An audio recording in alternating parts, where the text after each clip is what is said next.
નમસ્કાર વિદ્યાર્થી મિત્રો.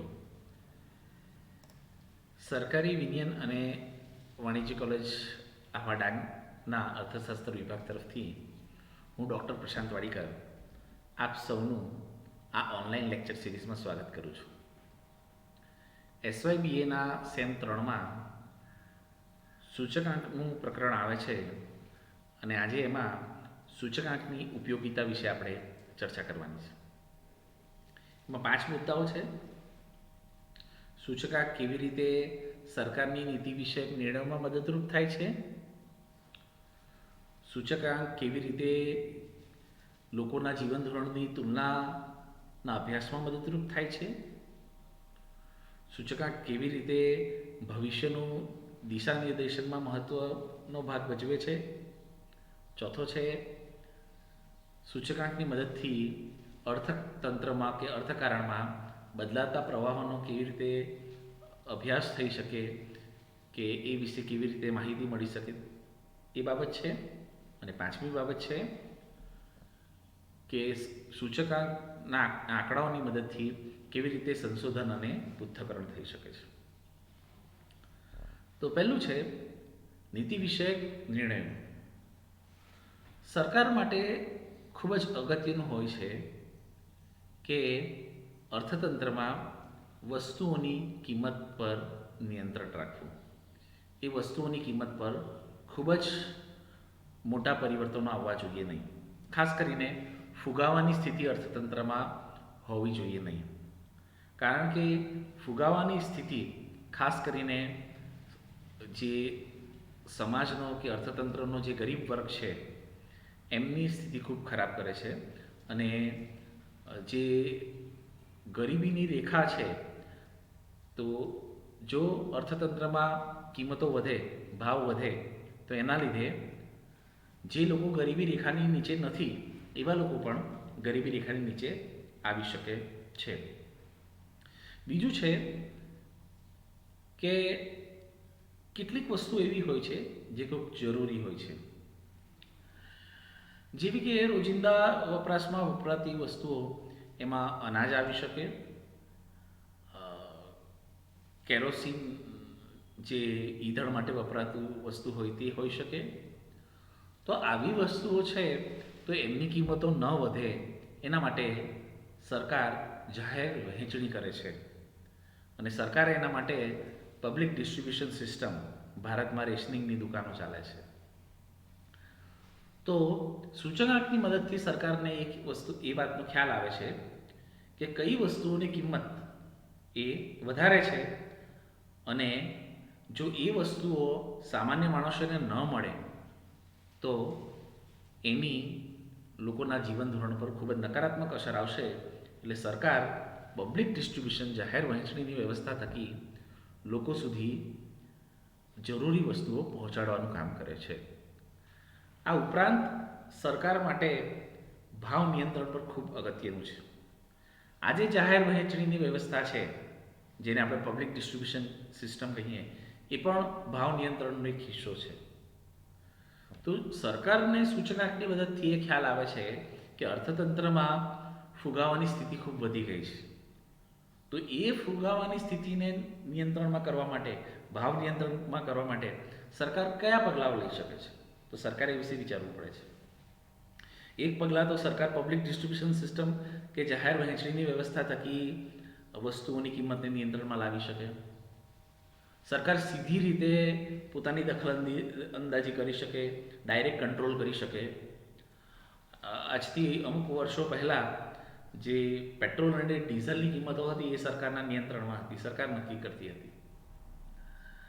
એના સિવાય સરકાર બીજું કરી શકે. ખાસ કરીને ખાંડ છે, કાંદા છે, આવી વસ્તુના ભાવ જ્યારે ભારતના બજારમાં વધે છે, ખાંડ, કાંદા, બટાકા આવી વસ્તુના ભાવ વધે છે, તો સરકાર આયાત કરે છે. અને આયાત કરવાથી બજારમાં વસ્તુઓનો પુરવઠો વધે છે અને તેમનું ભાવ નિયંત્રણ આવે છે. આમ આ પ્રકારે સરકારને નીતિ વિષયક નિર્ણયો લેવામાં સૂચકાંક મદદરૂપ થઈ શકે છે. હવે બીજો મુદ્દો છે જીવન ધોરણની તુલના.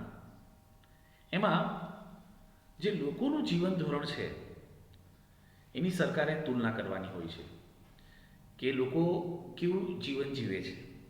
એમાં ખાસ કરીને એ તુલના સમયના આધારે કરવી હોય છે કે આજથી 10 વર્ષ પહેલાં ભારતના લોકોનું જીવન ધોરણ કેવું હતું અને 10 વર્ષ પછી ભારતમાં લોકોનું જીવન ધોરણ કેવું હતું.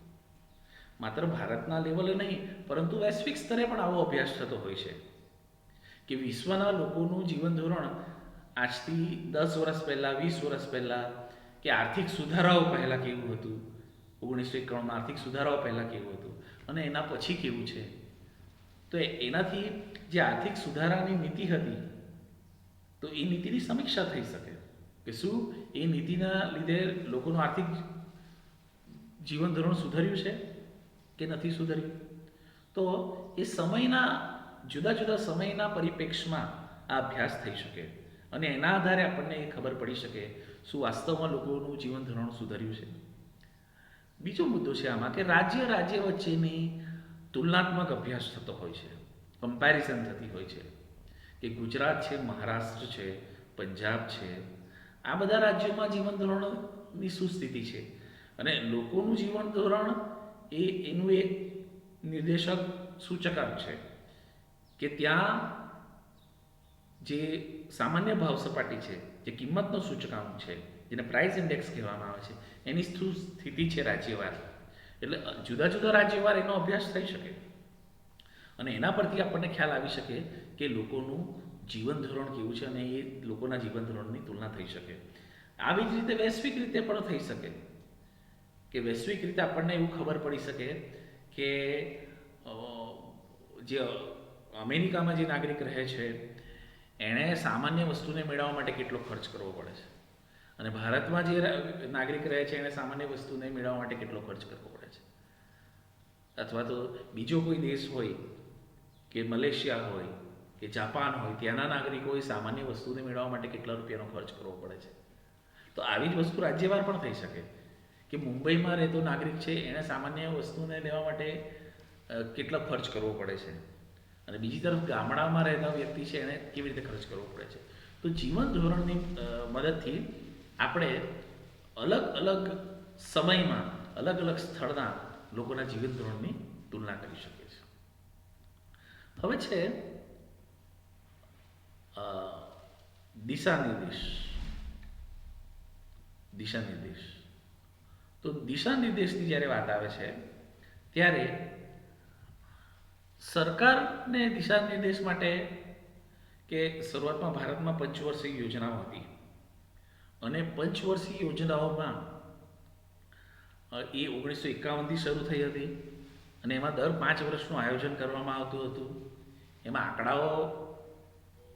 આંકડાઓ મેળવવામાં આવતા હતા, એ આંકડામાં સૂચકાંક પણ મેળવવામાં આવતું હતું. તો દરેક 5 વર્ષ પછી આયોજન થઈ શકે આ પ્રકારનું આયોજન ભારતમાં કરવામાં આવતું હતું. જો આપણે ઔદ્યોગિક ક્રાંતિની વાત કરીએ તો વિશ્વના જે વિકસિત દેશો છે, ખાસ કરીને યુરોપના દેશો છે, એમાં જે ઔદ્યોગિક ક્રાંતિ થઈ અને એ ઔદ્યોગિક ક્રાંતિ સમયે એવા અભ્યાસો થયા કે એ સમયે સૂચકાંકની શું સ્થિતિ હતી, લોકોનું જીવન ધોરણ કેવું હતું અને શું ઔદ્યોગિક ક્રાંતિથી લોકોના જીવન ધોરણને ફાયદો થયો છે. એ પ્રકારનો અભ્યાસ વૈશ્વિક પ્રવાહોને જાણવા માટે પણ થઈ શકે સૂચકાંકની મદદથી કે વિશ્વના અલગ અલગ દેશોની ખરીદ શક્તિ કેવી છે. આમ સૂચકાંકને આધારે દેશનો અભ્યાસ, ઔદ્યોગિક ક્રાંતિ અભ્યાસ અને વૈશ્વિક અભ્યાસો થકી દિશા નિર્દેશો થઈ શકે છે કે આમાં સરકારોએ કેવા પગલાં લેવા જોઈએ, વૈશ્વિક સંગઠનો છે WTOએ કેવા પગલાં લેવા જોઈએ અને એ પ્રકારનું આયોજન થઈ શકે છે. આર્થિક આપણે પ્રવાહોની વાત કરીએ તો આમાં અર્થતંત્રમાં કેટલાક બિનજરૂરી આર્થિક વલણો આવતા હોય છે. એમાં આપણે સૂચકાંકના આધારે લઈએ તો ઘણીવાર અમુક વસ્તુની કિંમત એ બિનજરૂરી રીતે વધી જાય અને એ કિંમતો વધવાને લીધે એનું સૂચકાંક પર અસર આવતી હોય. દાખલા તરીકે પેટ્રોલની કિંમત, પેટ્રોલિયમ પ્રોડક્ટ્સની કિંમત, ડીઝલની કિંમત એ વધીને જો 100 રૂપિયાની નજીક જાય તો એની સૂચકાંક પર શું અસર આવે અને જો સૂચકાંક પર એની અસર આવે અને લોકોના જીવન ધોરણ પર એની અસર પડતી હોય તો આ બિનજરૂરી આર્થિક વલણ તરીકે ઉપસી આવે છે. તો સરકારે એ પેટ્રોલ કે ડીઝલની કિંમત ઘટાડીને લોકોને રાહત આપવાનું સરકાર કામ કરી શકે છે. બીજું છે કે સૂચકાંકમાં જે કંઈ ફેરફારો થાય છે એના મદદથી લોકોની ખરીદ શક્તિમાં કેવા પરિવર્તન આવે છે એનો પણ અભ્યાસ થઈ શકે કે શું લોકો પહેલાં કરતાં વધારે વસ્તુઓ ખરીદી શકે છે, અથવા તો એના લીધે શું લોકોનું જીવન ધોરણ સુધર્યું છે, અથવા તો લોકોનું જીવન ધોરણ ખરાબ થયું છે.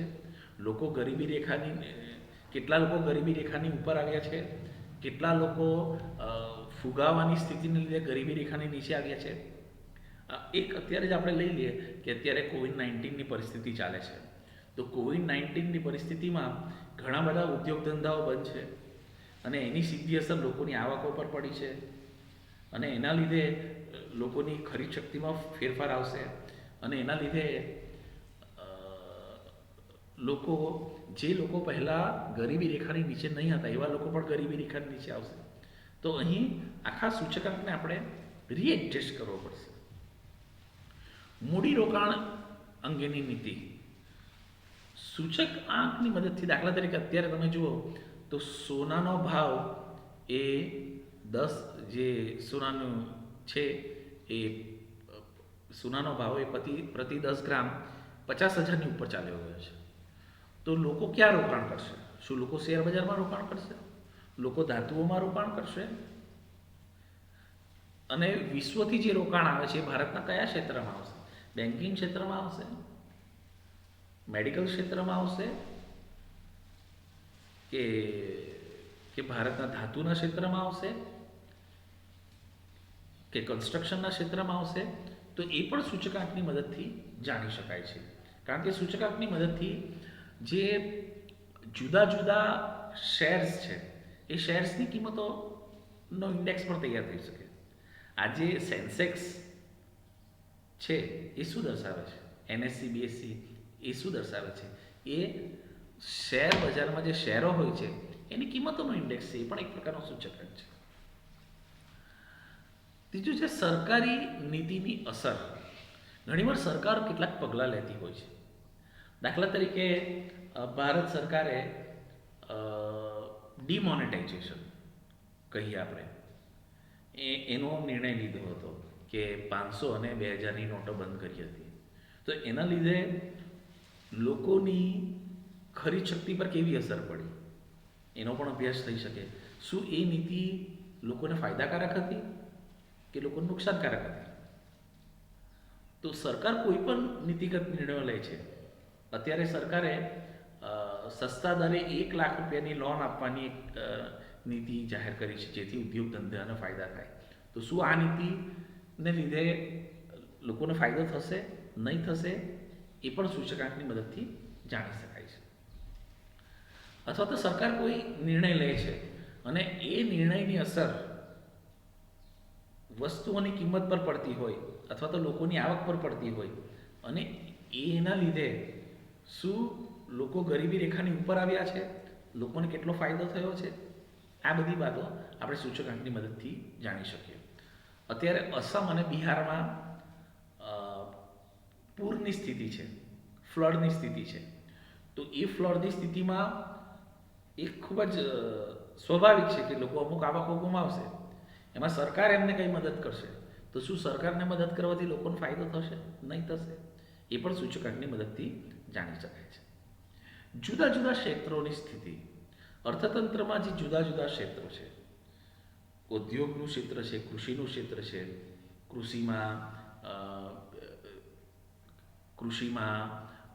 કૃષિના ઇનપુટ્સ જે છે, કૃષિના સાધનો છે એની કિંમતો હોય, કૃષિના જે સીડ્સ હોય, બીજ હોય એની કિંમતો હોય, ફર્ટિલાઇઝર, પેસ્ટિસાઇડ્સ એની કિંમતો હોય.